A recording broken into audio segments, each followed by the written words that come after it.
Hey folks, it's Jesse here with NCA.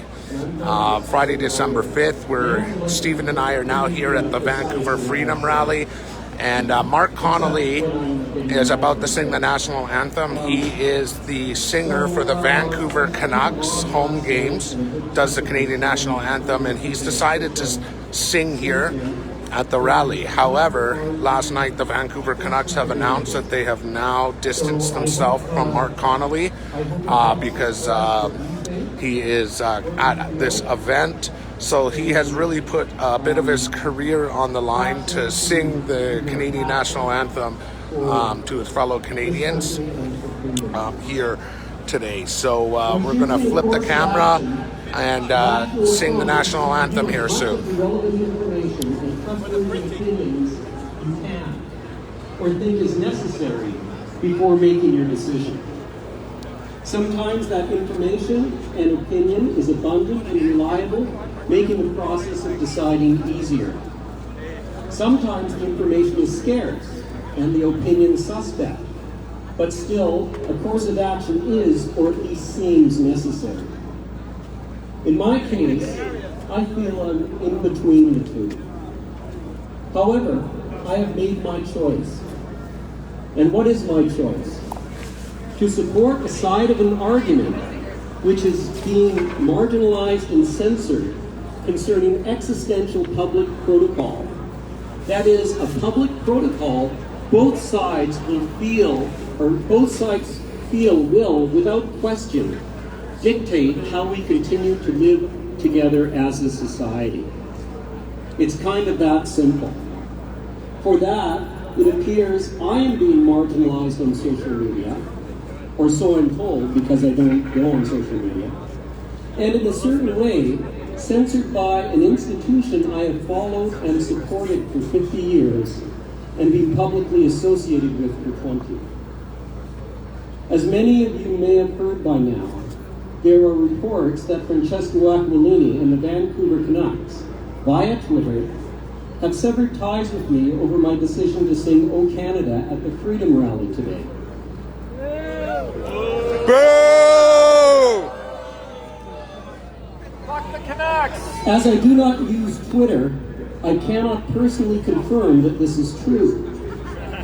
Neither Mr. Aquilini nor the Canucks organization has contacted me directly before making their alleged public statements. Even though the mainstream media has gotten many things wrong regarding the catastrophic global reaction to the SARS-2 coronavirus, I'll assume the flurry of texts, emails, and phone calls asking for my comment indicate that it is, in fact, true. That the team I have been a fan of since their inception in 1970 and have sung with since 2001 no longer wishes for me to serve them or their fans. If this is not the case, then I ask Mr. Aquilini or someone from Canucks management to contact me to let me know. If they have contacted me, I have either missed the call or the email. Though my decision to sing at the Freedom event is not as complicated as dealing with a novel virus, it is reasoned and done out of love for my fellow Canadians. Yeah!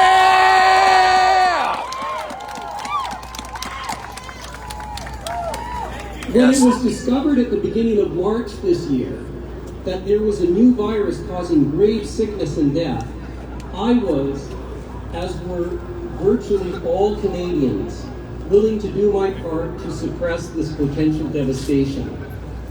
We assumed that our elected officials were acting out of concern for their constituents and fellow citizens. We were seeking to flatten the curve so that hospitals and their staff would not be overwhelmed. I was thankful for Dr. Henry's action. Through an NDP MLA who I know and know quite well, I even offered my services if she thought they could be of some help. I received no response, but that was fine. They had more things to worry about than figuring out how to employ a singer during a medical emergency. But that was then. This is now. what was originally sold as a 15-day hunkering down sprint for the common good has turned into a 10-month marathon from hell, where the finish line is constantly being moved farther into the distance. There is no exit strategy. There is no defined rules of victory. As far as I know, there has been no overall cost-benefit analysis done on any of the protocol. A health official in the UK made a statement a couple of days ago that we now have to admit that there is no way of completely eradicating the SARS-2 coronavirus. Whoever thought there was? Every virus created over the course of nature is still here in some form. So we were told that, even with an effective vaccine, our current protocols will still be necessary. And don't say, well, that's the UK, not Canada, not BC, not so fast. All these protocols are variations of each other.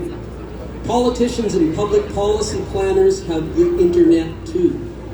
And all jurisdictions are discussing mandatory vaccinations.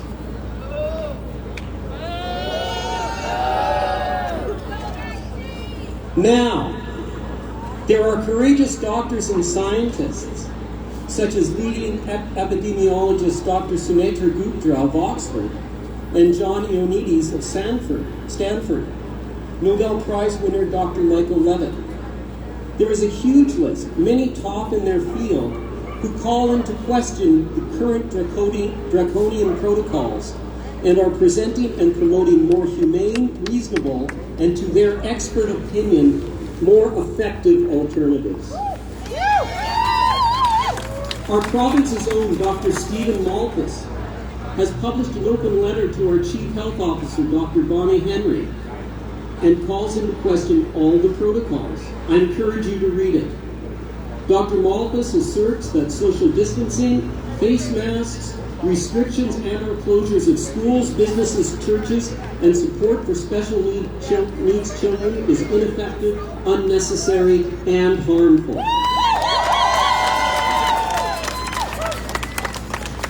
He points out the known unreliability of the godforsaken PCR test, which the developer even says is not suitable for determining COVID cases. And what about those cases? Before COVID, a case was someone who got sick, not simply having the virus. Now, every positive PCR test is a case, and if one person has multiple COVID tests that are positive, that's chalked up as multiple cases. Lastly, I'll point out that Dr. Malthus is aghast that the effectiveness of vitamin D for improving the immune system in resistance to the virus is not being vigorously and persistently promoted. Dr. Elroy Matthews, a trauma surgeon and vitamin D researcher, is of the same opinion. These voices are being censored, marginalized, and being called crackpots by an ignorant and lazy media. They should be ashamed of their dereliction duty as a free and responsible press. You shock media! Sports figures, entertainers, politicians, etc. can stand up for anything as long as it supports the narrative. You can support rioting, looting, destruction of livelihoods and reputations, but take a position against the narrative and you are worthy of exile or worse. As someone known for singing our great national anthem, I am standing up against what I feel is tyranny, plain and simple.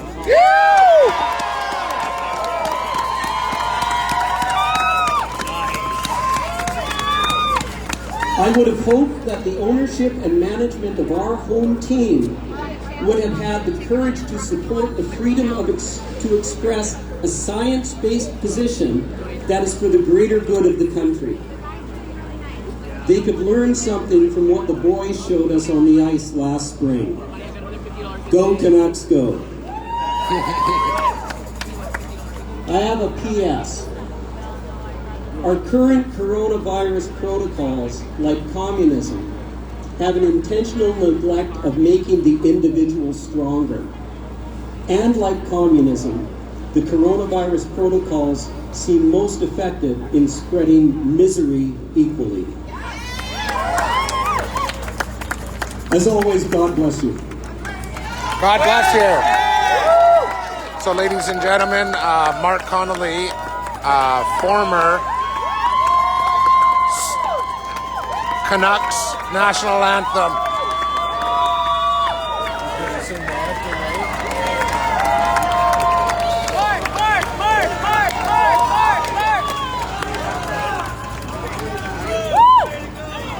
I guess I'm sort of a political freak.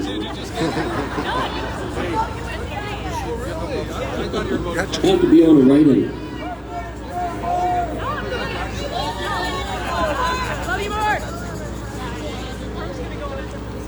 Anyway, you guys all ready?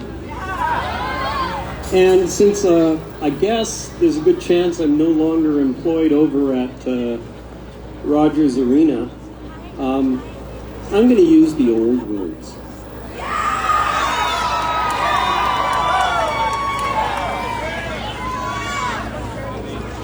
Here we go. Please remove your hats.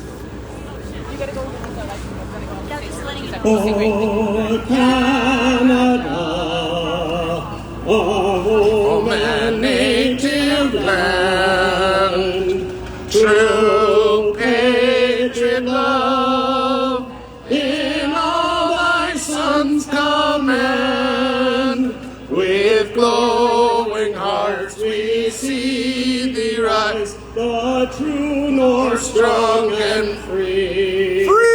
From far and wide, O Canada, we stand on guard for thee. God keep our land glorious and free. O Canada, we stand on guard for thee. Oh, Canada, we stand on guard for